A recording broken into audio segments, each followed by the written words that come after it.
Si vous êtes à la recherche des meilleurs projecteurs sur le marché et tu ne sais pas encore lequel choisir, eh bien, je vais justement t'aiguiller dans ton choix de ces trois produits que je t'ai sélectionnés aujourd'hui de ces vidéoprojecteurs. Je vais te dire un petit peu qu'est-ce qu'il en est, qu'est-ce que j'en pense et vous les retrouverez bien évidemment en description et malgré aussi leur disponibilité. Je t'en reparlerai un petit peu de tout ça, du prix. Donc n'hésite pas à t'abonner, à mettre un petit pouce bleu, on commence directement. Le premier produit aujourd'hui, en tout cas de mon top, c'est le Xiaomi Mi Pro 4K. Alors, c'est un détail très complet que je vais te paraître là. C'est de la 4K Ultra HD que tu pourras retrouver, technologie d'affichage, c'est du laser, donc ALPD 3.0. C'est une précision qui permet d'avoir des bonnes couleurs, une meilleure durée de vie au niveau de tout ça. On a une très bonne luminosité, 1300 lumens, c'est énorme. Et c'est idéal pour un environnement sombre aussi. On a un très bon contraste, donc offrant des noirs vraiment très riches et des bons détails dans les zones sombres. On a aussi une taille de projection qui va de 80 pouces jusqu'à 150 pouces. Donc en gros, c'est du 203 cm par à peu près 380 cm. Vous m'avez compris là-dessus. Après, on peut avoir 100 pouces, donc c'est à peu près 2,50 m à seulement 24 cm du mur. Donc imaginez un peu la qualité et surtout le fait qu'ils ne prennent pas de place. Et c'est juste un très bon avantage.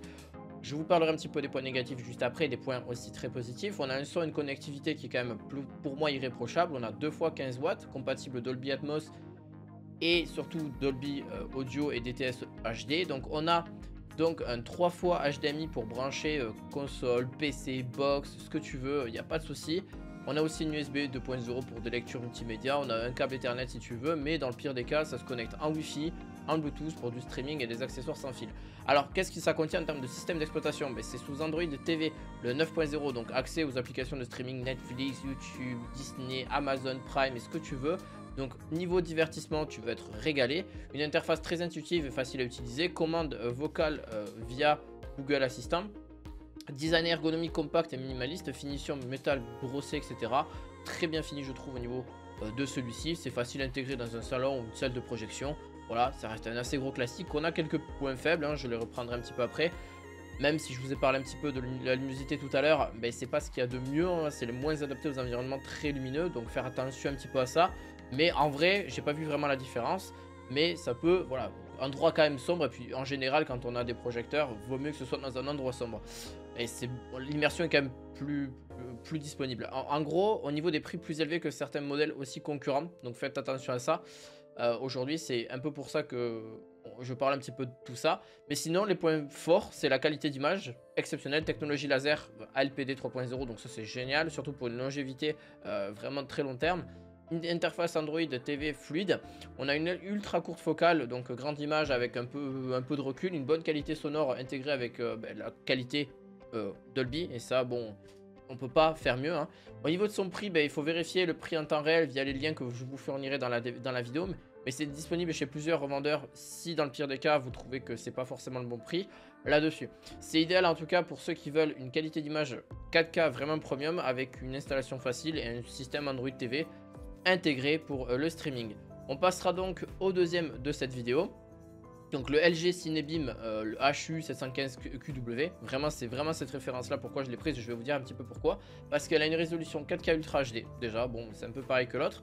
On a 100 roues chromatiques, évite l'effet un petit peu, c'est la technologie d'affichage, arc-en-ciel, couleur plus naturelle, vous allez retrouver là-dessus.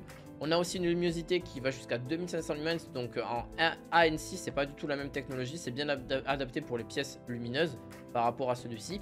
On a un excellent, pour moi, le contraste est vraiment bon parce qu'on a des noirs profonds et vraiment, on a une dynamique d'image qui est vraiment disponible et qui est vraiment là pour le coup. On a aussi une taille de projection qui est minimum de 80 pouces jusqu'à 120 pouces. Donc bon, je vous laisse passer les centimètres, c'est 203 et 305 cm. On a aussi du 100 pouces et à seulement 21,7 cm du mur. Donc je peux vous dire c'est plutôt précis. Mais du plus proche en tout cas que le Xiaomi Pro 4K. On a aussi un son qui est une connectivité qui est pour moi de 4 haut-parleurs pour une meilleure immersion sonore. 3 ports HDMI, 2 ports USB, réseau internet, Wi-Fi, streaming, etc. Mais par contre, avec un autre système d'exploitation, c'est WebOS 6.0. Donc c'est une interface fluide et optimisée. Accès directement aux plateformes de streaming, YouTube, Prime, etc. Disney+. Tout ça c'est dispo. Avec une commande vocale via le LG Think ou Google Assistant. Voilà, donc ça c'est génial, c'est ce qu'on n'avait pas d'ailleurs sur le précédent modèle. Enfin, surtout le précédent produit. On a une design ergonomique, design élégant, pour le coup, finition, textile, pour mieux s'intégrer dans un design plutôt vraiment moderne, un intérieur plutôt moderne, adapté pour une utilisation en home cinéma sans nécessité de salle sombre, etc.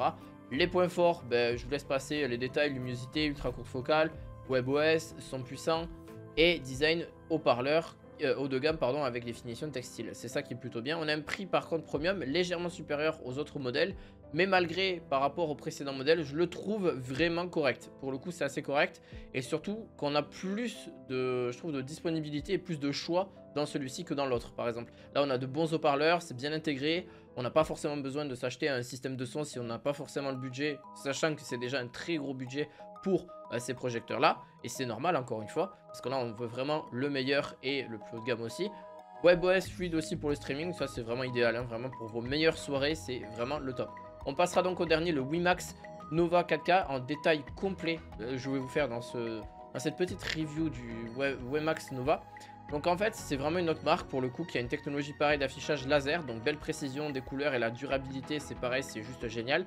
Luminosité on est à 2100 lumens à peu près avec du ANC et convenant à un usage polyvalent, donc sombre, un peu lumineux. On a pareil assurant aussi au niveau des contrastes, des bons détails, des noirs profonds, donc jusque là on reste à peu près pareil que les précédents modèles. On a donc 80 pouces, 150 pouces ou 100 pouces. À 24 cm du mur, on a un son et une connectivité d'haut-parleur qui est intégrée. Bon, c'est pas ce qu'il y a de plus exceptionnel, c'est bien, mais je trouve le modèle précédent un peu mieux au niveau du son. Ça, c'est mon avis là-dessus. Pareil, à peu près le même prix que le premier modèle. On a 3 HDMI, 2 USB et Internet, Wi-Fi, Bluetooth, streaming, etc. Ça, tu connais. Par contre, on est sous Android TV avec natif à Google Play Store. Donc là, vous aurez accès à toutes les applications. Vous pouvez même peut-être un peu jouer, mais je vous conseille pas parce que c'est pas fait pour ça. Mais par contre, pour le divertissement, il n'y a aucun souci. Et même si vous voulez Google Assistant, vous pouvez largement faire l'affaire aussi et être connecté en direct là-dessus. Le design et l'ergonomie, finition noir mat pour un look moderne et discret. Interface fluide et intuitive grâce à Android TV. Jusque là, bon, Android TV, ça n'a jamais trop posé de problème. Qualité d'image qui est excellente au niveau des points forts, etc. Le seul point faible, bon, par rapport au modèle LG, ben, c'est vrai qu'on a un petit peu moins de luminosité. La finition physique est un peu moins premium que pour le LG Cinebeam. Mais bon, on est quand même moins cher aussi, hein, donc c'est aussi, je pense aussi, c'est par ça que se justifie le prix. On a aussi donc au niveau de la disponibilité, ben, il peut être sur Amazon et d'autres revendeurs si vous le souhaitez. Mais voilà, aujourd'hui vous l'avez dans la description de cette vidéo. Vous pouvez même vérifier les prix en temps réel via les liens en tout cas que je fournis. Mais c'est aussi idéal de prendre surtout pour le coup, qu'est-ce que je devrais en conclure pour cette vidéo? Quel est en tout cas mon choix personnel? Si je devais choisir le plus équilibré avec le meilleur rendu pour toutes les situations, je prendrais pour moi le LG Cinebeam. Pourquoi? Parce qu'il a une offre, il offre une image 4K ultra lumineuse, un son intégré de qualité, une interface fluide avec WebOS et c'est le meilleur en termes de performance globale même s'il est un peu plus cher. Et si le budget est un critère important, bah alors allez plutôt sur le WebMAX Nova 4K et le meilleur rapport qualité-prix. Et si toi tu hésites entre lequel, dis-le moi en tout cas en description, n'hésite pas à me le faire savoir, j'espère que cette vidéo t'aura plu, n'hésite pas à mettre un petit pouce bleu, à t'abonner à cette chaîne, on se retrouve très prochainement pour d'autres vidéos sur le quotidien. Je vous dis à la fois prochaine, ciao ciao.